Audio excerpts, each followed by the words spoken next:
I do want to start out this morning with just a little bit of gratitude. I feel incredibly fortunate to work. Let me be straight with you. The Indiana Fever just executed two of the most intentional, most underappreciated moves of the entire WNBA offseason. And barely anyone is discussing them the way they deserve to be discussed. The Fever front office didn't simply add two players. They delivered a statement to every single team in this league. Lexie Hull, Sophie Cunningham, two names that on the surface might not generate the buzz a marquee superstar signing would. Music. But here's what this tells you, everything about how the Fever front office, music, is not constructing this team around hype. They are constructing it around Caitlin Clark. And they are doing it with absolute surgical precision. This is not a coincidence. This is not a front office blindly throwing things at the wall and hoping something lands. This is a deliberate, calculated, vision-driven assembly of a roster built to do one thing: take everything Caitlin Clark already is and make her exponentially more dangerous. Music. And if you don't grasp why that matters, stay right here because by the time this breakdown is done, you absolutely will. Let's rewind to last season for a moment because if you truly want to understand why these signings carry this much weight, you have to first understand what the Fever were lacking. Music. Caitlin Clark entered this league as the most anticipated rookie in WNBA history. The numbers validated it. The energy validated it. The sold-out arenas, the record-shattering viewership, the cultural phenomenon, every single piece of it validated it. Music. But the roster constructed around her? That was the conversation everyone was quietly avoiding. Clark was being asked to shoulder too much.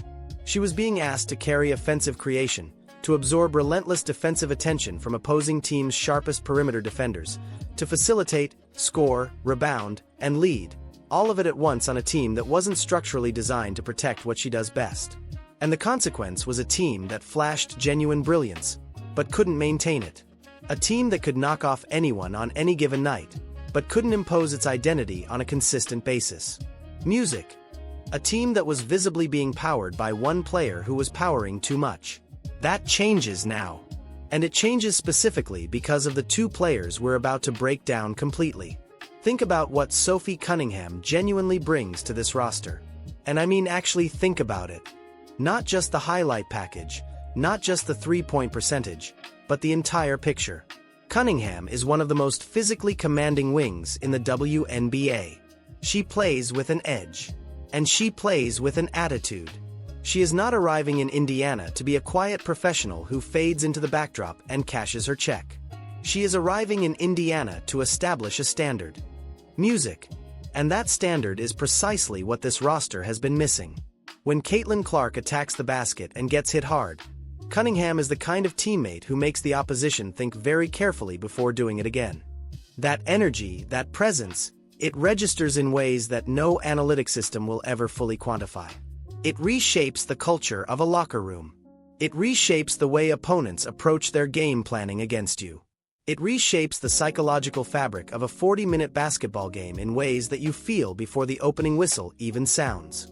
You cannot simply bully Caitlin Clark anymore. Music. And walk away consequence-free. Not with Sophie Cunningham on that floor. Not with what she represents.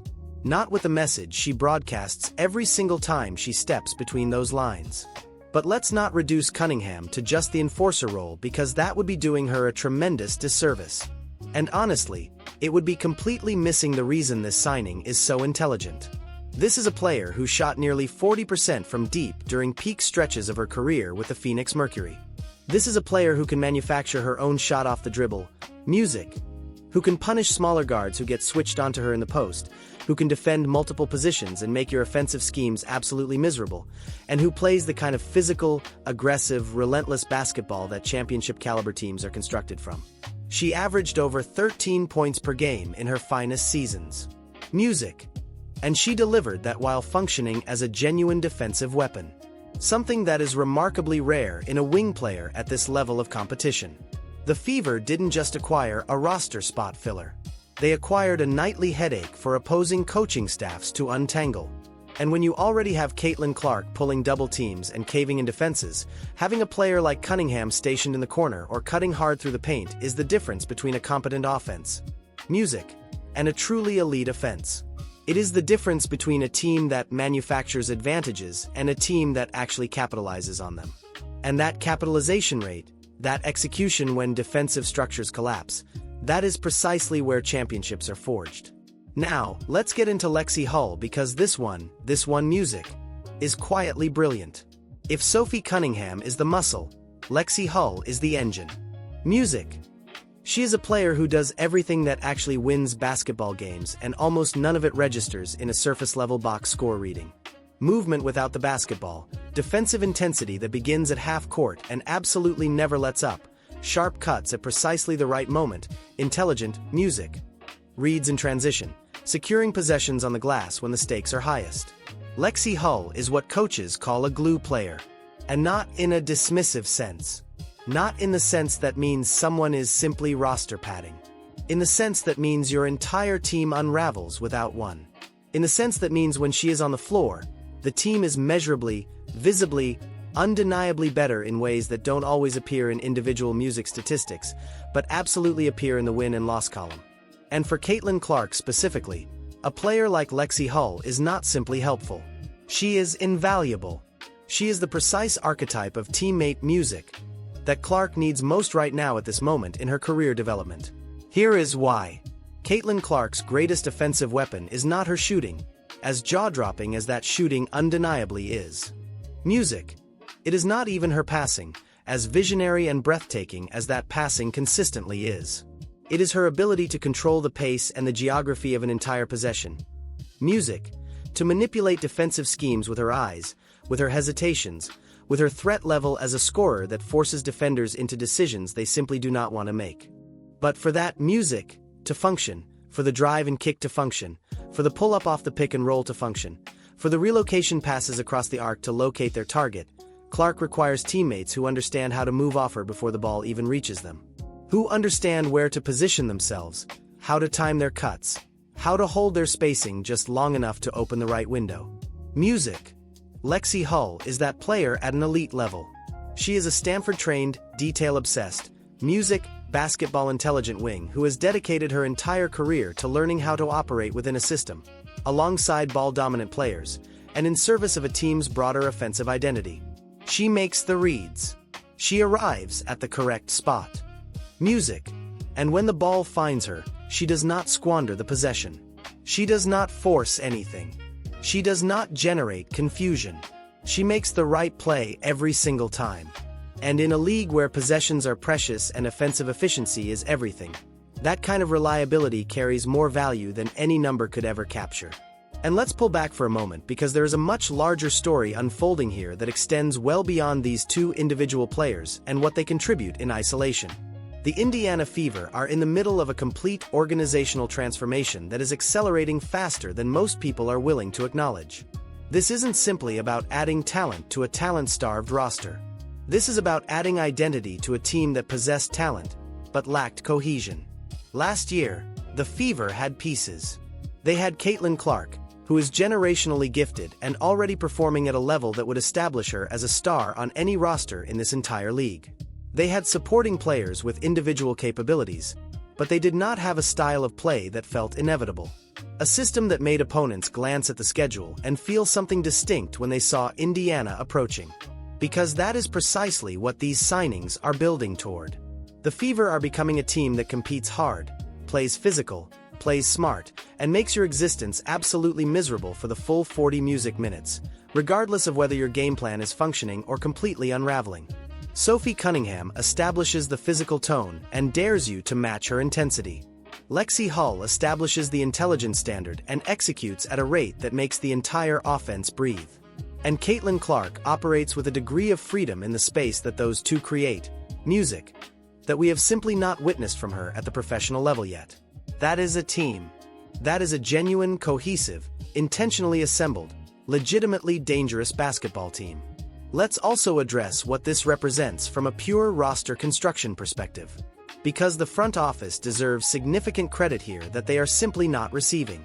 In a league where maximum contracts are constrained, where roster flexibility is everything, where the salary cap demands creativity and prioritization, and sometimes deeply painful trade-offs, the Fever identified 2 players who deliver enormous value at price points that don't cripple the rest of the roster or eliminate future flexibility. That matters tremendously. Because constructing a championship contender in the WNBA isn't solely about acquiring the best available players in a vacuum. It's about securing the right players at the right cost so you retain room to build depth, room to make corrections mid-season, room to expand and evolve as the playoffs draw closer. And the front office is assembling this thing with long-term vision, not short-term noise. They are not making moves to manufacture headlines. They are making moves to manufacture wins. And these signings demonstrate that distinction in the most unambiguous terms imaginable. Now, and here's where I need you to genuinely pay attention because this is the layer that the majority of people are going to completely overlook. Consider the optics of these signings from the vantage point of every other head coach in the WNBA right now. The Fever just added 2 players whose primary function is to make their best player better. Not 2 players who require the basketball to justify their roster spot. Not 2 players who are going to introduce offensive redundancy or usage conflicts or locker room friction around touches and minutes, and shot selection. 2 players who specifically, intentionally, and mechanically make Caitlin Clark's game easier to execute while simultaneously bringing genuine individual value that keeps defenses honest on their own. That is a general manager who truly comprehends what he possesses. That is a front office that is actively protecting its most valuable asset. That is an organization declaring clearly and loudly, we are not going to squander this. We are not going to surround a generational talent with a roster that neutralizes her strengths or compels her to play a version of basketball that doesn't align with her gifts. We are going to build a team that amplifies every single thing she does. And when you examine what Lexie Hull and Sophie Cunningham each bring individually, and then you examine how they fit together around Clark, it becomes almost difficult to believe this is the same franchise that was stumbling through roster decisions just a few short years ago. But the evolution in organizational thinking is genuinely remarkable. And it absolutely should not go unrecognized. Let me offer you one final angle on this because it's the angle that never receives adequate attention in sports analysis. And it may honestly be the most consequential one of all. Confidence. And I don't mean confidence in the individual players themselves, though that is absolutely present. I mean the confidence that derives from knowing your teammates are prepared. The confidence that fundamentally alters how you perform in real time, in-game, in pressure moments when everything is on the line and every single decision carries weight. There is a version of Caitlin Clark from last season, who was processing decisions with the basketball. When to pull the trigger, when to distribute, when to push the tempo, while quietly carrying a small but very real burden of uncertainty about whether the teammate she was passing to was actually going to be positioned correctly, whether they were going to execute the play with precision, whether they were going to hold together when the defense rotated and the moment intensified. That uncertainty functions as a performance tax. It reshapes how you compete in ways that are subtle but deeply significant. It introduces hesitation where decisiveness should live. It breeds second-guessing where freedom should exist. With Lexie Hull on the floor, that hesitation vanishes completely. Hull is going to be precisely where she is supposed to be every single time. She is going to process the correct read before the ball is even released. She is going to deliver. And Clark is going to know that. She is going to internalize it after the first few practices, after the first preseason game. It is after the first genuine moment where Hull proves without any doubt that she belongs. And she is going to compete with a freedom and a confidence that we only witnessed in brief flashes last season. That freedom is worth more than any individual statistical output could ever represent. That freedom is what unlocks a player's absolute true ceiling. And Sophie Cunningham is going to do something else entirely for Clark's confidence that is different but equally critical. She is going to lift emotional and competitive weight directly off of Clark's shoulders in a way that only a very specific type of teammate, is capable of doing. When you have a teammate who arrives with that level of physicality and edge and competitive fire, you no longer have to be absolutely everything for absolutely everyone. Clark won't have to be the one battling through every screen and grinding through every single possession as though the entire survival of the franchise rests on her personally. Cunningham is going to handle that. She is going to manage the energy checks, handle the physical confrontations in the post and on the perimeter, own the moments where the game demands someone to impose their will and remind the opposing team that this is not going to be a comfortable evening. And Clark can redirect all of that liberated mental and physical energy into what she executes better than almost anyone who has ever stepped onto this floor at any level. Reading the court in real time and making every single person surrounding her look like they belong on an all-star roster. That is the Caitlin Clark effect operating at complete, unrestricted power. And this roster is the first one she has had in Indiana that is genuinely constructed to allow it to function at complete power. Music. Here is the bottom line. And I want you to truly sit with this. Music. As we move into the season and everything begins coming into sharp focus. The Indiana Fever are not sneaking up on anyone anymore. The secret has been fully revealed. Caitlin Clark altered everything. The attendance numbers, the television agreements, the cultural footprint of this league, the way people discuss women's basketball in barbershops and sports bars and living rooms all across this country. But here is what is about to shift next. And this is the part that is going to make every single one of those other shifts feel minor by comparison. The wins are arriving. Because last year was a foundation.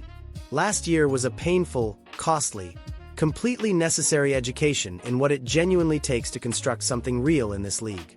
And this offseason, with Lexie Hull, with Sophie Cunningham, music, and with a front office that is clearly operating at a level of strategic clarity that the overwhelming majority of people are not properly crediting them for, this offseason is the Fever delivering formal notice to the rest of the WNBA that they are finished being the team that music everyone respects but nobody truly fears. They want to be feared. They are constructing something specifically designed to be feared. Music. And after these moves, after this degree of intentional, precise, vision-driven roster assembly, they music absolutely and unquestionably deserve to be feared. Every single team on that schedule should look at Indiana music and feel something they did not feel 1 year ago. Because consider what a complete season of Caitlin Clark, healthy, confident, liberated, surrounded by exactly the correct pieces. Music. Operating within a system designed specifically to maximize every single gift she possesses, actually resembles at its very best. We have not witnessed it yet. Not genuinely. Not completely. Clark last season was a preview surrounded by obstacles at every single turn. This season is the complete feature presentation with the right cast, with the right support architecture, with the right front office executing the right decisions at precisely the right moment. Sophie Cunningham is going to be out there establishing the physical tone and making the opposition answer for every carelessly taken foul. Music. Lexie Hull is going to be out there executing at the absolute highest level. Music. And making the entire offense feel completely inevitable. And Caitlin.